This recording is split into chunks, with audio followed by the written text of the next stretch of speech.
Hello everybody! Take 3. You don't need to know about take 1 and 2, but take 3. Yesterday, much to my wife's dismay, yes that rhymes, I went to the record store for the first time in like since my birthday, so like 4 months. And you know, I really wasn't in the mood to spend a lot of money, so when I went, I just kind of said, okay, I'm going to look at the prog section, I'm going to look at the jazz section, that's it. And I kept flipping through, and I picked something out, I go, oh, this is nice, I'd look at it, oh, $10, I don't want it, I put it back, so. So I kept limiting myself. I don't know, I just was not in the mood yesterday to spend any money. But nonetheless, first one I picked up, I gotta give a real good thanks to Mr. Astral Traveler, Chris, because he was talking about this artist and showing a couple records that he had by him. And I wouldn't have gotten this otherwise, and this record kicks ass. Oh, can you hear it? A little bit of madness going on in the background.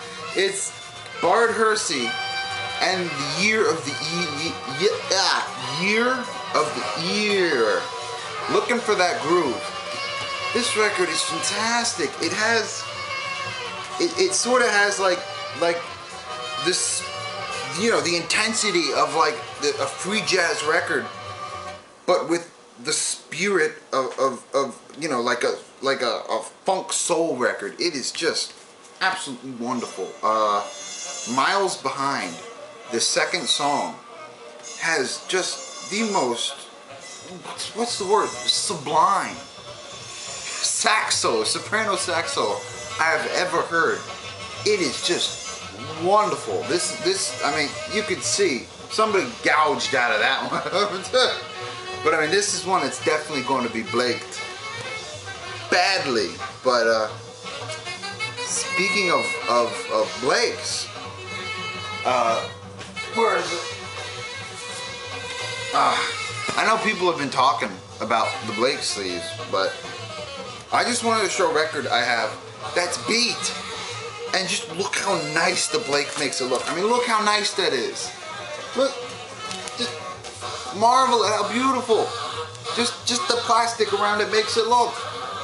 It's like, I don't know. It's like steroids for vinyl these days.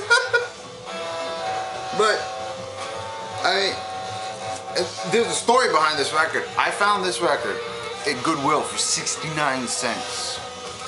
69 cents. I looked into it. It is a first pressing. I couldn't believe it. A first pressing of a Miles Davis record from '58 for 69 cents.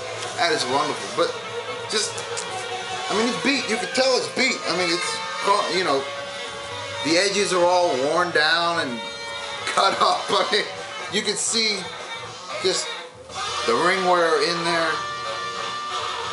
But it's just, you know, and another thing that is like the genius of the Blake sleeve is the fact that it never has to come out.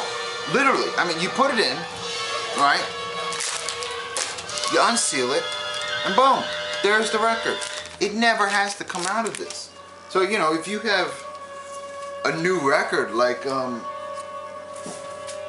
this one, it literally never has to be touched. You put it in the Blake.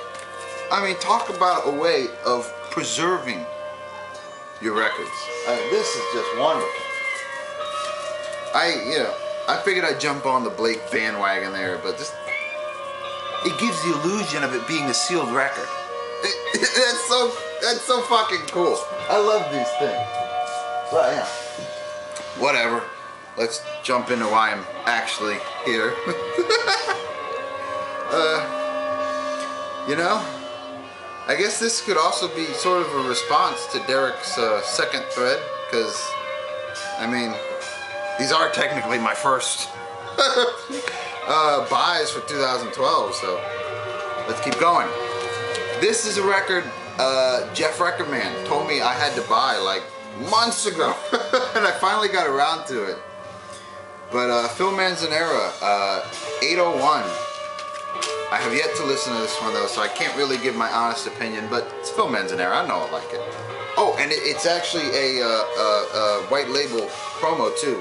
Always a cool little tidbit. This was an ECM release, another one I'll probably blake up. Percussion Profiles. I've listened to part of this record, and it is damn good. It's all percussion. I mean, it's all percussion, save for a little bit of synthesizer keyboard work, and it is damn good. It's like orchestrated drum music, and you got Jack D. Jeanette, Pierre Favre, Freddie Tubber, Dom Romeo, David Friedman, and George Gruntz. I know George Gruntz, David Friedman, and Jack D. Jeanette. I don't know the rest of them, but I have not listened to all of this, but what I have, phenomenal record. Very, very cool. This is my first Nectar. Can you believe it? My first Nectar. Remember the Future. I know this album because I've heard it before, but I mean, I've had it on my computer for years, but I've never actually played the vinyl. But I mean, come on, how do you not like Nectar? You know. And here's another first for me. It's my first Ron Carter record, Pastels. And I never noticed this before, but doesn't Ron Carter look just like Mos Def? Look at that. I mean, that is freaky, man. He looks just like Mos Def. I don't know. Maybe I never put the two and two together before, but that is just cool. I have listened to the first side of this record, and I don't know. The arrangements, they seem to be a little too 70s for me, if that makes sense. But still very enjoyable and cool because, well, you know, it's my first Ron Carter.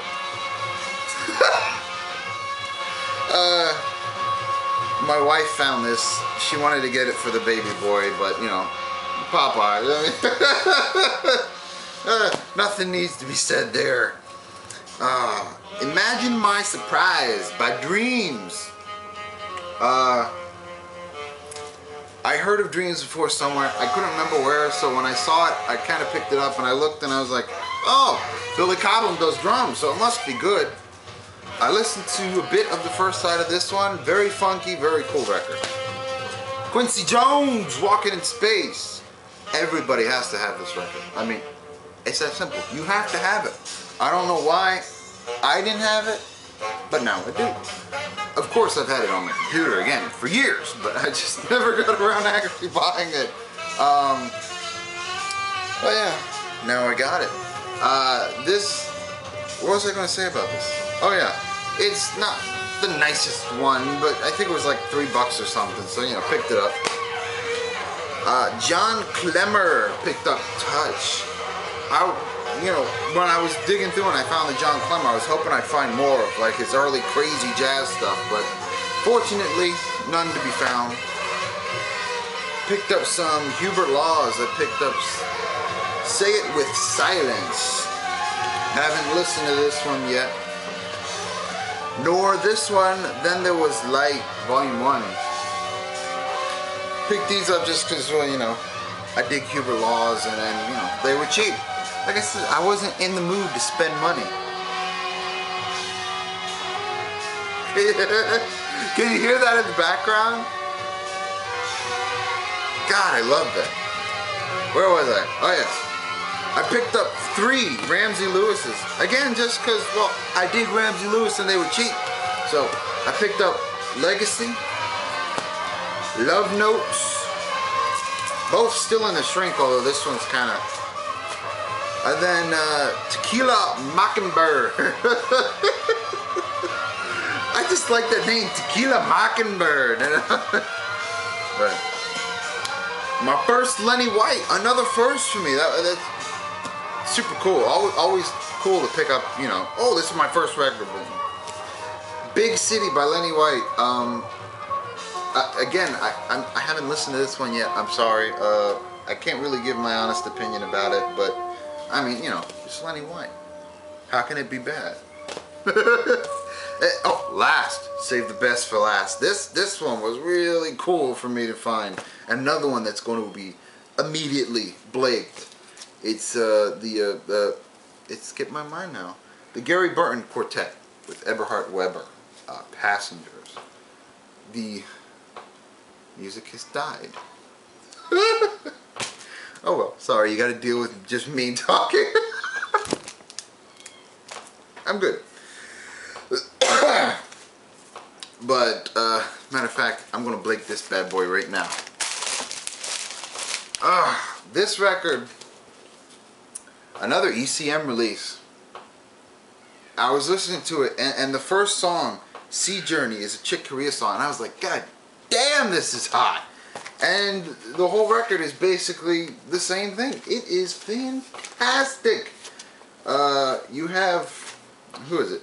Eberhard Weber on bass, of course. Dan Gottlieb, Steve Swallow, Pat Metheny, the wonderful Pat Metheny on guitar, and Gary Burton, of course, on the vibraphone. At times, I have to say, this record almost sounds like a Pat Metheny record, but it kind of makes sense because, you know, he wrote half the songs. but still, just kick-ass ECM release. One I really damn enjoy, and look how nice that is in the Blake. So those were my pickups. You know, another video behind me. I wanted to thank all of my new subscribers. I had a whole bunch of new subscribers like in the last week, and I'm like approaching 300 now. So I mean, you know, thank you to all. Say thank you, Beth. Thank you. Say hi, Dawson. You're so cute. I'm gonna drop.